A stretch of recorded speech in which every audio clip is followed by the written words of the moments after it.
ओम शांति। 30/1/21 की वाणी है। मीठे बच्चे, तुम्हारी याद की यात्रा बिल्कुल ही गुप्त है। तुम बच्चे अभी मुक्ति धाम में जाने की यात्रा कर रहे हो। प्रश्न, स्थूल वतन वासी से सूक्ष्म वतन वासी फरिश्ता बनने का पुरुषार्थ क्या है? उत्तर, सूक्ष्म वतन वासी फरिश्ता बनना है तो रूहानी सर्विस में हड्डी हड्डी स्वाहा करो। बिना हड्डी स्वाहा किए फरिश्ता नहीं बन सकते, क्योंकि फरिश्ते बिगर हड्डी मांस के होते हैं। इस बेहद की सेवा में दधीची ऋषि की तरह हड्डी हड्डी लगानी है, तभी व्यक्त से अव्यक्त बनेंगे। गीत है, धीरज धर मनवा, तेरे सुख के भरे दिन आएंगे। ओम शांति। बच्चों को इस गीत से इशारा मिला कि धीरज धरो। बच्चे जानते हैं हम श्रीमत पर पुरुषार्थ कर रहे हैं और जानते हैं कि हम इस गुप्त योग की यात्रा पर हैं। वह यात्रा अपने समय पर पूरी होनी है। मुख्य है ही यह यात्रा जिसको तुम्हारे सिवाय और कोई भी नहीं जानते हैं। यात्रा पर जाना है जरूर, और ले जाने वाला पंडा भी चाहिए। इसका नाम ही रखा हुआ है पांडव सेना। अब यात्रा पर हैं। स्थूल लड़ाई की कोई बात नहीं है। हर एक बात गुप्त है। यात्रा भी बड़ी गुप्त है। शास्त्रों में भी है। बाप कहते हैं, मुझे याद करो तो मेरे पास आकर पहुंचेंगे। यह यात्रा तो हुई ना। बाप सब शास्त्रों का सार बताते हैं, प्रैक्टिकल में एक्ट में ले आते हैं। हम आत्माओं को यात्रा पर जाना है अपने निर्वाण धाम। विचार करो तो समझ सकते हैं। यह है मुक्ति धाम की सच्ची यात्रा। सब चाहते हैं हम मुक्ति धाम में जाएं। यह यात्रा करने के लिए कोई मुक्ति धाम का रास्ता बताए, परंतु बाप तो अपने समय पर आप ही आते हैं, जिस समय को कोई नहीं जानते हैं। बाप आकर समझाते हैं तो बच्चों को निश्चय होता है। बरोबर यह सच्ची यात्रा है जो गाई हुई है। भगवान ने यह यात्रा सिखाई थी। मन मना भव मध्याजी भव। यह अक्षर भी तुम्हारे काम के बहुत है। किसने कहा? यह भूल कर दी है। कहते हैं देह सहित देह के संबंधों को भूल जाओ। ब्रह्मा बाबा को भी देह है, इनको भी समझाने वाला दूसरा है। जिसको अपनी देह नहीं है वह बाप है विचित्र। उनको कोई चित्र नहीं है, और तो सबके चित्र हैं।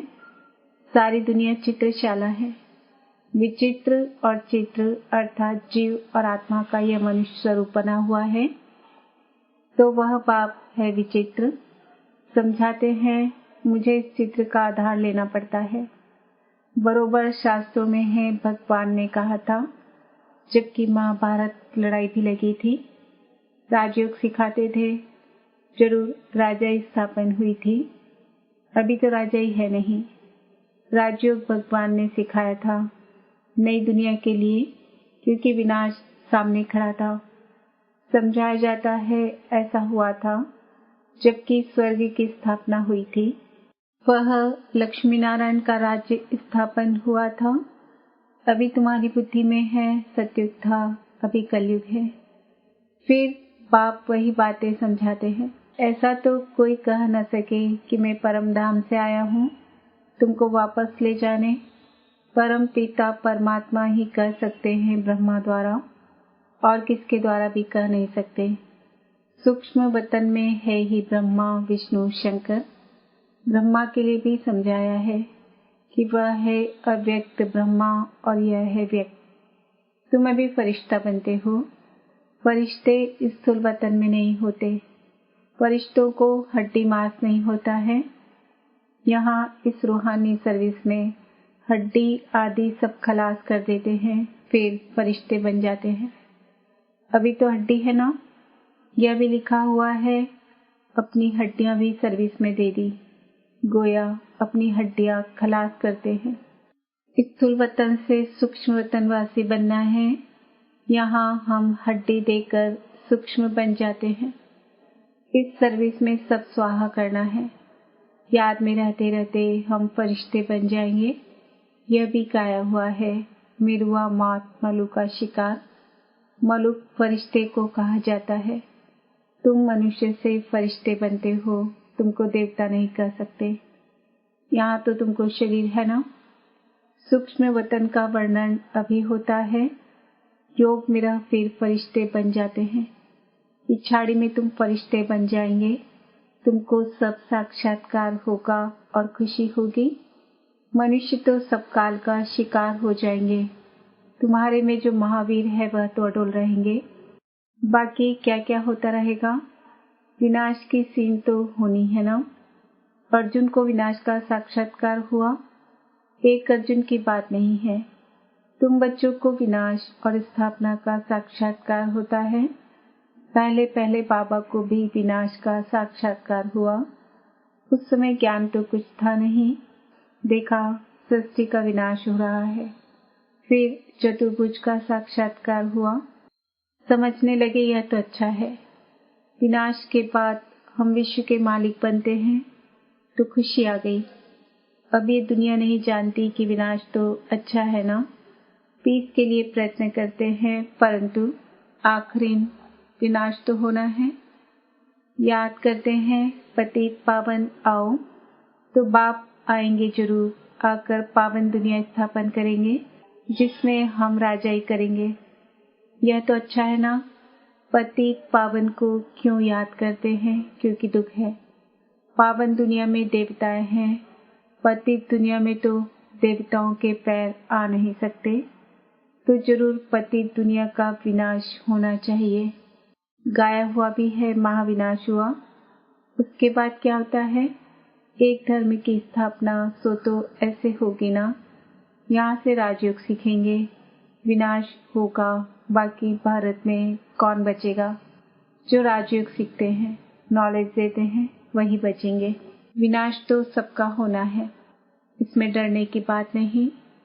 पतित पावन को बुलाते हैं, जबकि वह आते हैं तो खुशी होनी चाहिए ना। बाप कहते हैं विकारों में मत जाओ, इन विकारों पर जीत पाओ व दान दे दो तो ग्रहण छूटे। भारत का ग्रहण छूटता जरूर है। काले से गोरा बनना है। सतयुग में पवित्र देवताएं थे, वह जरूर यहाँ बने होंगे। तुम जानते हो हम श्रीमत से निर्विकारी बनते हैं। भगवानुवाच यह है गुप्त। श्रीमत पर चलकर तुम बादशाही पाते हो। बाप कहते हैं तुमको नर से नारायण बनना है। सेकंड में राजाई मिल सकती है। शुरू में बच्चियां 4-5 दिन भी वैकुंठ में जाकर आती थी। शिव बाबा आकर बच्चों को वैकुंठ का भी साक्षात्कार कराते थे। देवताएं आते थे, कितना मान शान से।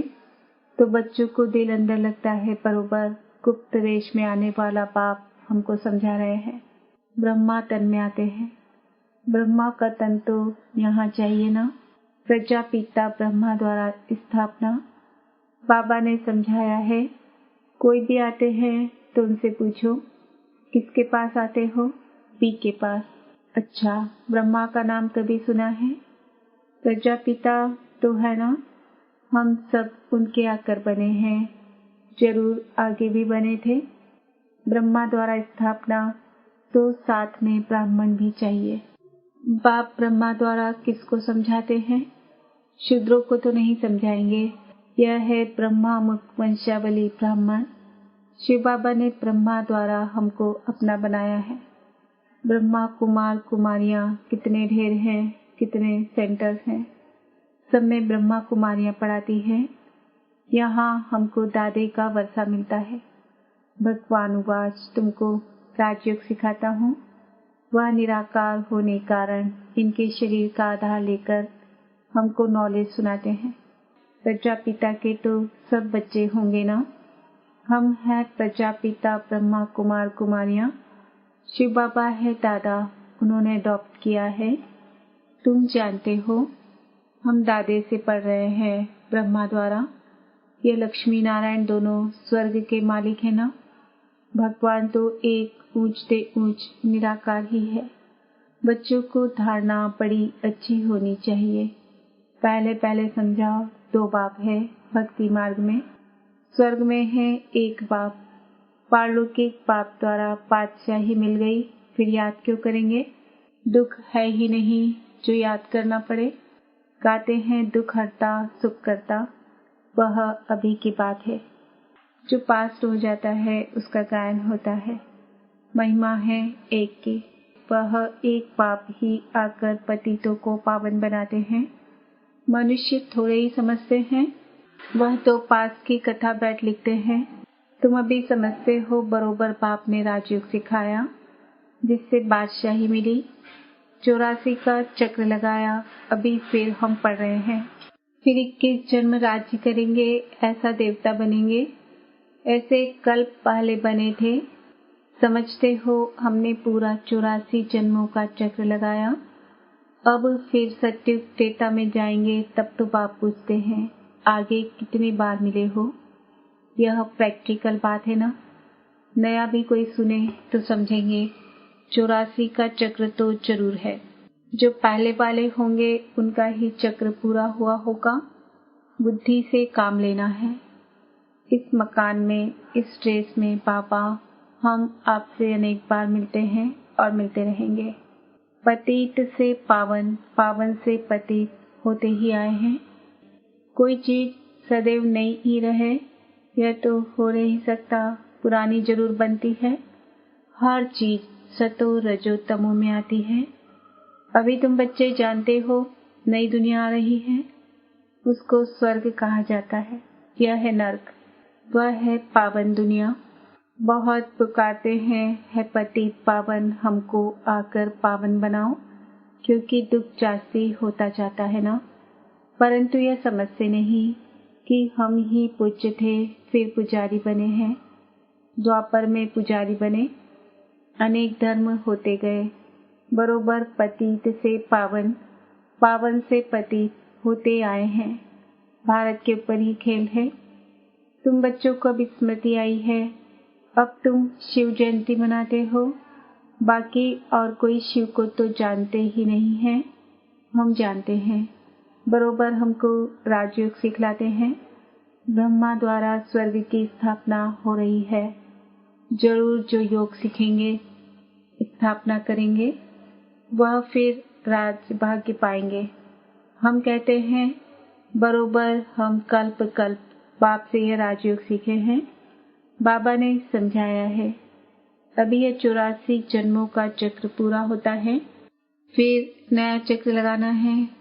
चक्र को तो जानना चाहिए ना। बाल्य चित्र न हो तो भी तुम समझा सकते हो।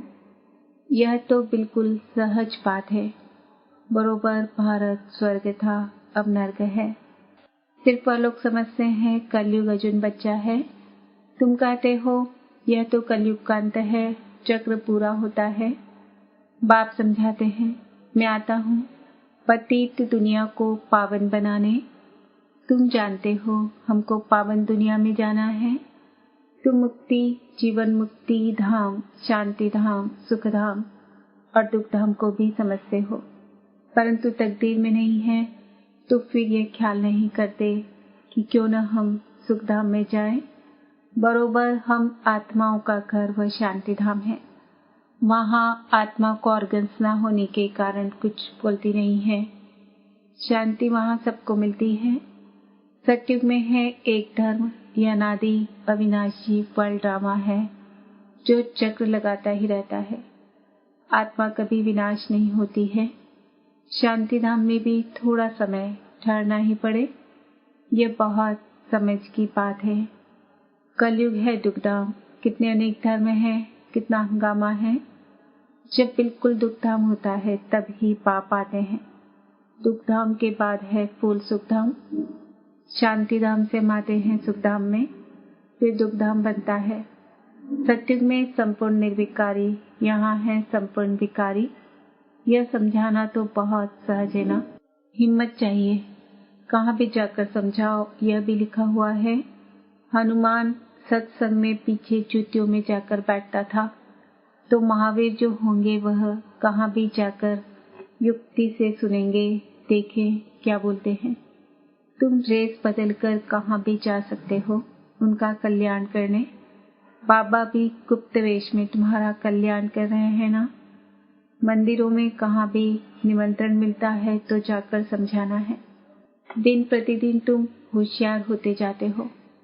सबको बाप का परिचय तो देना ही है, ट्रायल करनी होती है। यह तो गाया हुआ है, पिछाड़ी में सन्यासी राजाएं आदि आए। राजा जनक को सेकंड में जीवन मुक्ति मिली, वह फिर जाकर त्रेता में अनुज जनक बना। अच्छा, मीठे मीठे सिकिलदे बच्चों प्रति माता पिता बाप दादा का याद प्यार और गुड मॉर्निंग। रूहानी बाप की रूहानी बच्चों को नमस्ते। हम रूहानी बच्चों की रूहानी बाप दादा को याद प्यार गुड मॉर्निंग नमस्ते ओम शांति। धारणा के लिए मुख्य सार, अंतिम विनाश की सीन देखने के लिए अपनी स्थिति महावीर जैसी निर्भय अडोल बनानी है। गुप्त याद की यात्रा में रहना है। अव्यक्त वतनवासी फरिश्ता बनने के लिए बेहद सेवा में दधीची ऋषि की तरह अपनी हड्डी हड्डी स्वाहा करनी है। वरदान, एकांत और अंतर्मुखता के अभ्यास द्वारा स्वयं को अनुभवों से संपन्न बनाने वाले माया जीत भव। नॉलेजफुल के साथ पावरफुल अर्थात अनुभवी मूर्त बनने के लिए एकांतवासी और अंतर्मुखी बनो। डगमग होने का कारण है अनुभव की कमी, इसलिए सिर्फ समझने समझाने वाले या मनन मूर्त नहीं बनो। एकांतवासी बन हर पॉइंट के अनुभवी बनो तो किसी भी प्रकार के धोखे से दुख व दुविधा से बच जाएंगे। किसका बच्चा हूँ, क्या प्राप्ति है, इस पहले पाठ का अनुभव कर लिया तो माया जीत सहज ही हो जाएंगे। स्लोगन, जिम्मेवारी संभालते हुए डबल लाइट रहने वाले ही बाप के समीप रत्न है। आज का सम्मान है, मैं आत्मा अंतर्मुखी हूँ। ओम शांति।